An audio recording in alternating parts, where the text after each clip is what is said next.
শীতের বিদায় বেলায় এবং বসন্তের আগমনে অর্থাৎ গ্রীষ্মের প্রারম্ভে গাছে গাছে ফুটেছে আমের মুকুল বা আমের ফুল। যেদিকেই আম গাছ চোখে পড়বে সেদিকেই দেখা যাবে অনেক আমের মুকুল গাছে গাছে ডালে ডালে ছেয়ে আছে। এই গাছটিতে অনেক আমের ফুল এসেছে, আমের মুকুল এসেছে।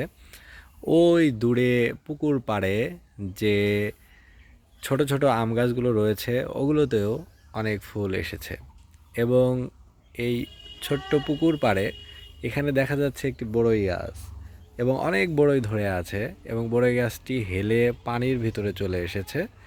এই বড়ইগুলো পাড়ার একমাত্র উপায় কিন্তু এখানে নেট দিয়ে, জাল দিয়ে বা কাপড় বিছিয়ে তারপরে এগুলো পাড়তে হবে, না হলে এগুলো সবগুলোই পানিতে চলে যাবে। এই যে একটা দৃশ্য, যে পুকুর পাড়ে গাছের দৃশ্য, এগুলো হচ্ছে বাংলার ঐতিহ্য, গ্রাম বাংলার চিরায়ত রূপ। প্রত্যেক গ্রামেরই সাধারণ চিত্র এটি।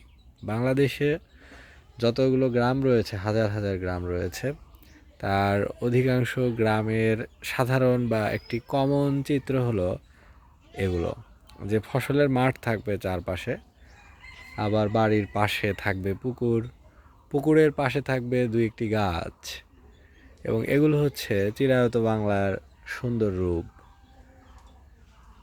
শহর এবং গ্রাম এই দুই ধরনের জীবন ব্যবস্থা সব জায়গায় রয়েছে।